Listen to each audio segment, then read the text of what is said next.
I've always felt safe in the park near my office. It's a small place, a few trees, a walking trail, a duck pond.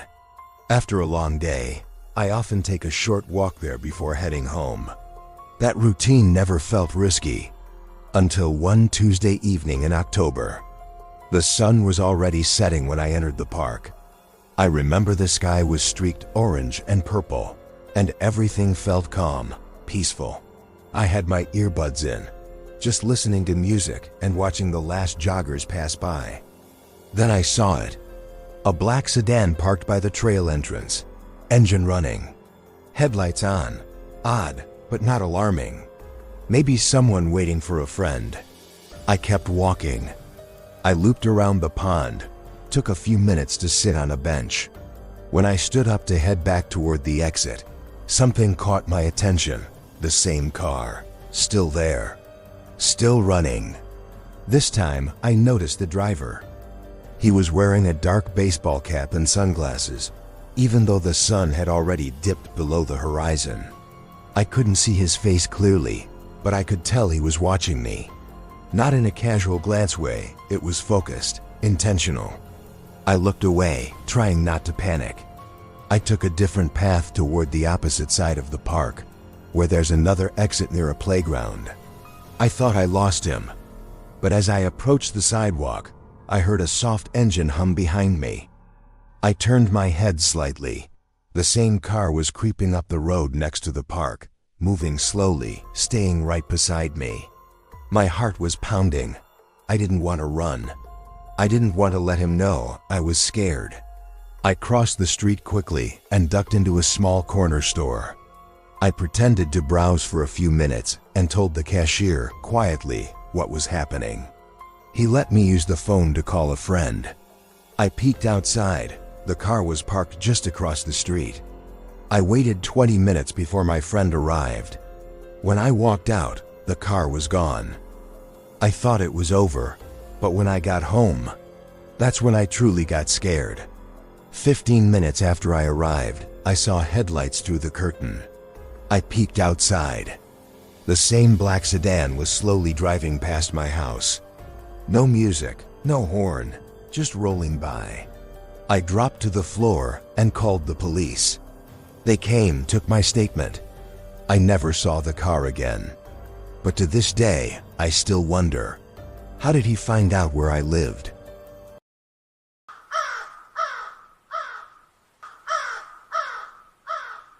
I've always been an outdoors guy. Camping, hiking, fishing, it's my thing.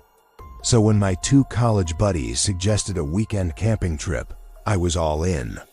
We chose a forest reserve about 2 hours outside the city, remote, no cell service.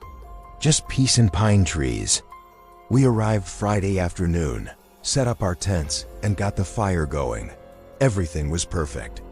We ate, drank, and laughed like we were teenagers again. Around 1 a.m., the fire was dying down, and we were telling ghost stories. Fitting, right? That's when we saw the first lantern. A soft, flickering light moving between the trees. Then a second one right beside it. Two separate lights slowly making their way toward our camp from the forest. We went quiet. No footsteps, no voices. Just those dim yellow glows weaving between trees. We called out, "Hey, you guys okay?" Nothing. The lights came closer. About 20 meters away, they stopped. Just stood there. Now I'm not easily spooked, but something about it felt wrong. Like whoever was holding those lanterns didn't want to be found. Or seen. My buddy Jake grabbed his flashlight and shined it toward the lights. There was no one there, no movement. Just trees. And then both lanterns vanished at the exact same moment. Snuffed out. Like they were never there. We sat there in silence, each of us clutching a pocket knife or stick or whatever we could grab. We didn't sleep that night. The next morning, we found footprints near our tents. Not our boots, these were barefoot. Dozens of prints circling our site. And the creepiest part, they came from the opposite direction of the trail. There's no path that way.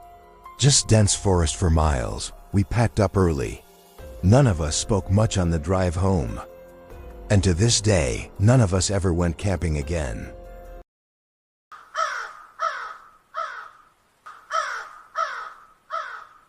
Every Saturday, like clockwork, I take my daughter to the park. She's 5, loves the swings, the slide, everything. It's a small playground in a family-friendly neighborhood, surrounded by a fence and benches. Always busy, always safe. Or so I thought. One Saturday, I noticed a man standing outside the playground fence. He wasn't with any kids. No stroller, no phone. Just standing there, watching. At first, I didn't panic. Maybe he was waiting for someone. A nephew or niece. I kept an eye on him but didn't say anything. But he stayed there for over an hour, didn't move. Didn't blink, just stared at the kids. And smiled. Something felt off. I told my daughter it was time to go. She whined, didn't want to leave, but I insisted. As we walked out, I looked back. The man turned and watched us leave. His eyes locked on mine. He didn't smile that time. The next Saturday, he was there again. Same spot, same clothes. But this time, his eyes weren't on me. They were on my daughter. I didn't wait. I went straight to a staff member near the park entrance and told her. She got on the radio and called security and the police. By the time anyone arrived, the man was gone. I tried to shake it off. Maybe I was being paranoid. Until Monday morning, when I saw his face again, this time behind the wheel of a car parked outside my daughter's school. Just sitting there. I took a photo of his plate and called the police. Later, they told me he was a suspect in another city, involved in a child abduction case. I don't like to think about what could have happened if I hadn't trusted my gut. Sometimes horror stories don't come from ghosts or monsters.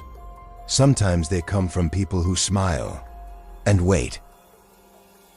If you've ever gone through something similar, or have a creepy story you'd like to share, leave it in the comments below.